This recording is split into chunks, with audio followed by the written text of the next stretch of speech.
Hey guys, so I'm really not sure what to call this or what to title it, but I've been chewing on some thoughts lately that have just kept getting more and more intense with some of the news that's happened. I mean, it starts with things like Ravi Zacharias and moves on to things like the Atlanta spa murderer. But I want to talk about our boys, our men today. Now, some of you could sit there and say, well, you're not a dude, so you don't have a right to talk about men. But I'm a wife and I'm a mother of a son, and I'm a daughter of an incredible dad. And I think that I have some concerns about how the world hurts our men that are worth sharing, especially as a mom. Speaking of, how do you like my t-shirt? So besides that, yeah, I know I'm not a dude, but you know what? There were some people over on one of the Instagram feeds with one of the podcasts I did who said that I looked like one because I didn't have long enough hair for their liking. So does that qualify me to talk about guys? Probably not. But, you know, hey, I don't feel like I look like a dude, but they thought so. So I got a question under one of my posts the other day. And I've been making notes ever since. I'm actually going to share off of my notes just a little bit. But the question was, what about the good, decent, honest Christian boy who is pressured to handle his marriage in a heavy, power imbalanced way in order to prove his leadership or his headship in his Christianity? Are we training young men to be abusers by teaching them that? And my immediate thought was, sadly, far too often, yes. But I realize it's a huge topic that needs a lot of nuance. And I don't like to just give knee-jerk reactions or answers to things that have nuance. It's very difficult for my personality. Yeah, I hated standardized testing in school. I could always think of a dozen different ways to answer it. Well, if this, then that, and if this, and then that, and then if this, and then that, because I can see all the angles. But I believe that the church tends to hold up a standard of biblical manhood that simultaneously, one, emasculates men by telling them you are too helpless to control your sexual urges, and two, beastifies men. You must rule your family and your marriage and keep them under your control in order to be a manly man. Neither one of these reflects the tender, servant-hearted example of Christ on earth. And both of these set good, honest men up for failure while also harming the people they love around them. So I personally believe that the call for the Christian world to do better in marriage books and resources and sex information and teachings about family and relationships isn't only for the safety of women. I believe it is also for the souls of men. A huge part of the problem that we have is that the average man has never been shown how to articulate his feelings, and he's never been given a sense of strong, healthy identity outside of muscular strength, sexual prowess, and financial success. So there are tens of thousands of good, honest, loving, caring men who desperately, I believe, want to do right by their wives and their children, and they've just never been given the tools. Because the world says you get there by conquering. But you know what? The church also says, guess what? You get there by conquering. And then the church adds, and it's your biblical job to exert power over and make others submit and take it. Because Jesus said so. Except he didn't. And that's not the example Jesus modeled for us in our life. His life, I mean, here on earth either. Also, this would be a really good time for you to hit share at the bottom if this is something you think people on your feed ought to hear. But see, most boys are never taught how to name or express any emotions except anger, pride, and lust. from toddlerhood up. Suck it up, buttercup. Don't cry like a girl. Who talks about their feelings? Few boys are ever shown, modeled, even given space to do so, or definitely not expected to openly and safely discuss their feelings or to listen and hold space for the emotions of others. And on top of this, lack of empowerment for understanding any kind of emotion, we tend to stop giving our boys safe affection as soon as they hit puberty. So we stop holding them, we stop hugging them, we stop snuggling them, we stop filling up their need for healthy human connection and intimacy in non-sexual ways and touch from the time that their hormones hit onward. So in this dynamic, from puberty on, the only place a boy can hope to find some kind of refuge for his heart is in sex. The only place he can hope to get affection and warmth and hugs is within the confines of a sexual partner. And then you add to that the epidemic of social issues that are caused by earlier and earlier exposure to violent, aggressive, exploitative sexual content. Hello, internet, porn, pandemic. And our precious boys' hearts and minds and brains hardly have a chance at becoming healthy men before they even get started growing up. And then they go to church. And at church, they are told that they are scripturally entitled to power and to dominance and to having, as soon as they have a ring on their finger, their every sexual whim met on demand inside the confines of marriage, and that these are the ways to prove strong biblical masculinity, and that this is the path to that identity that they have been missing. But really? Jesus' example didn't look anything like that. What did Jesus do? How did Jesus live here on earth? He served. He healed. He listened. He told stories.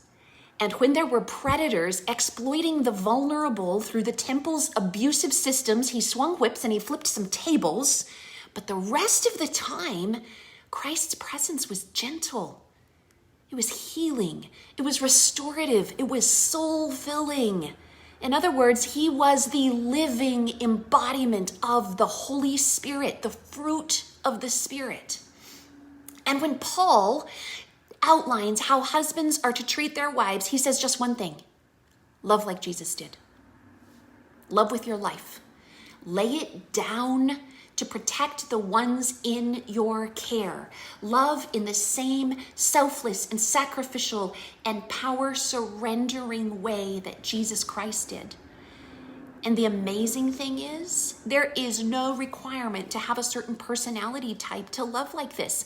You don't have to be the bombastic upfront kind of guy to be this kind of leader. You don't have to be rich. You don't have to be flashy. You don't have to be stylish. You don't have to have multiple degrees. You don't have to know it all to lead and love as a man like Jesus did. You just have to have the absence of ego and a heart to listen and the self-control to put others' needs first. I'm going to tell you a secret. Self-control is the greatest form of strength that exists.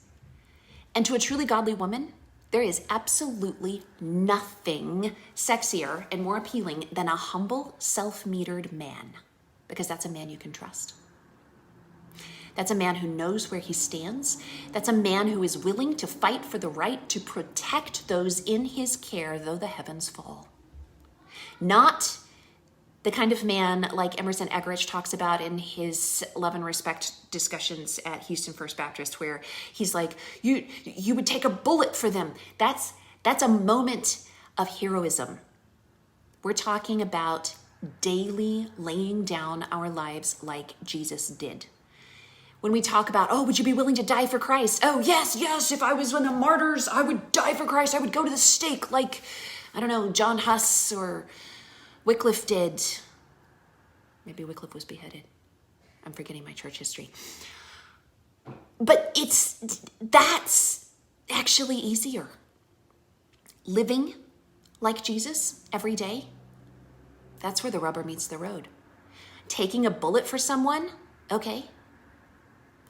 It's the ultimate sacrifice, but it's also kind of the ultimate ego. I will jump in front of a bullet for you, but I will not protect you from my own selfishness. I would jump in front of a train for you, but will I sacrifice my own demands in order to make sure my wife and my children are safe, protected, provided for? Living out the example of Christ is far more sacrificial and demanding than taking a bullet for someone. Far more humbling too. But a man who is self-controlled and who is trustworthy and who knows where he stands and will fight for the right though the heavens fall, that is one sexy man. I 100% believe that the world has made toxic expectations for men to live up to. I mean, just look at the porn industry. But I also 100% believe that the church has generally created toxic expectations for men to live up to. And right now, a whole lot of very strong headship promoting individuals are immediately going to get their hackles up and start squawking. But then who holds the power? Who makes the final decision? Who has the last word? And because this is a polarizing topic, a whole lot of hardcore feminist-minded individuals are also going to get their hackles up at me right now and start acting the same way for this opposite reason from the opposite side of the chasm of this argument or conversation, because they're going to be saying, it's time for women to take their power back. Women need to have our turn. Men have had it for long enough. We need to wrest control from the men and take it back for ourselves and do it better. But guess what?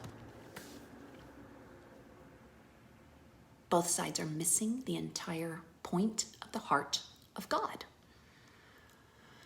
Because the example of Jesus Christ isn't about taking the power.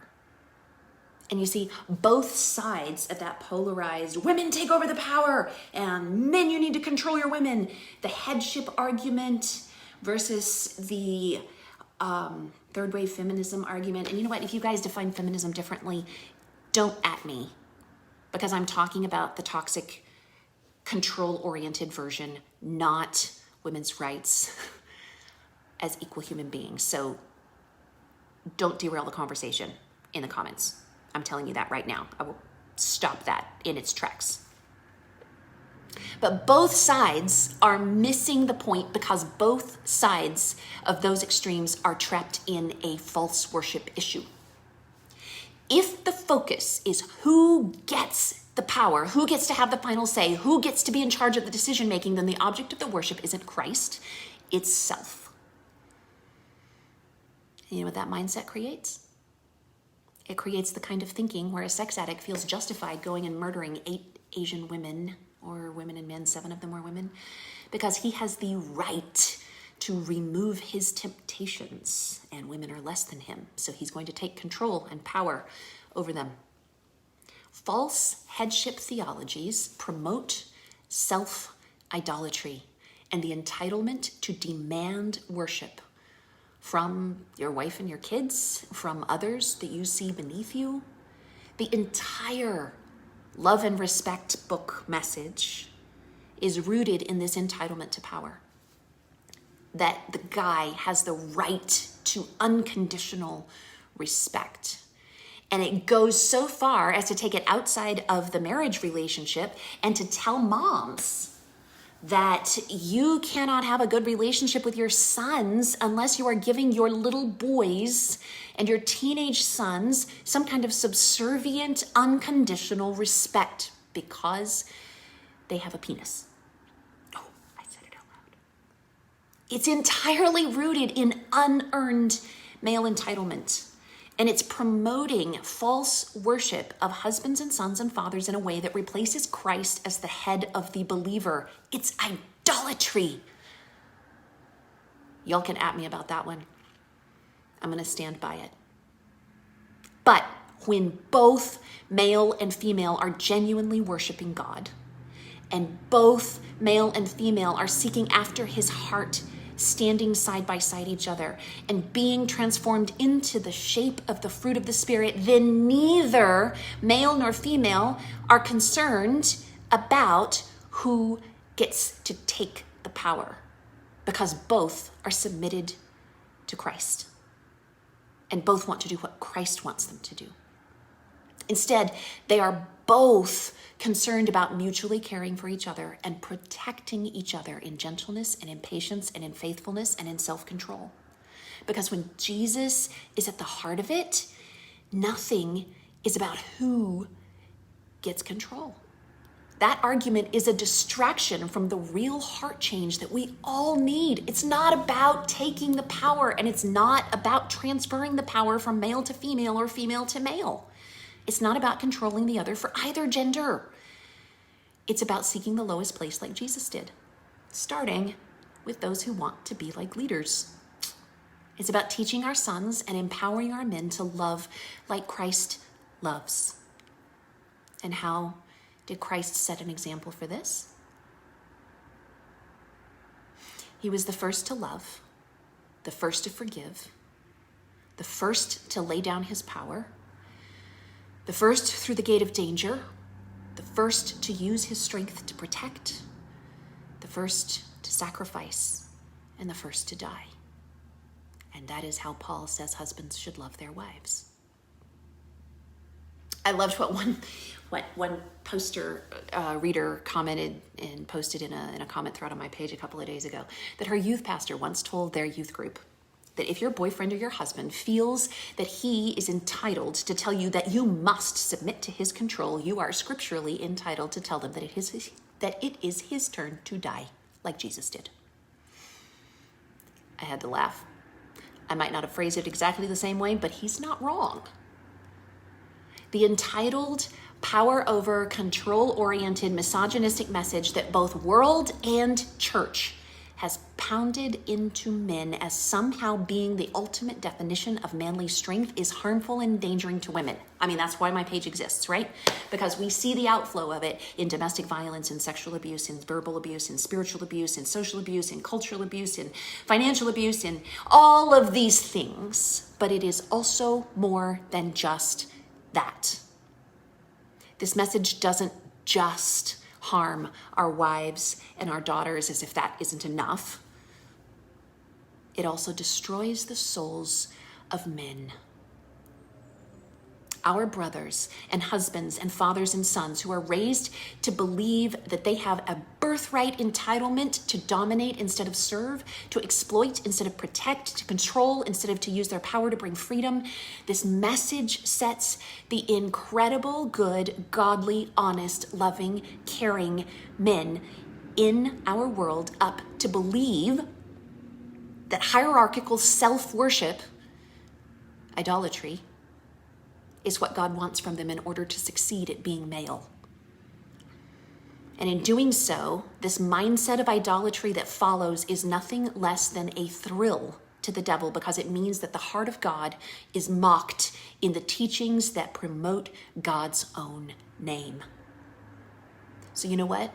Yes, women in the faith community need protection and safety and healing and restoration, but you know what? So do our men.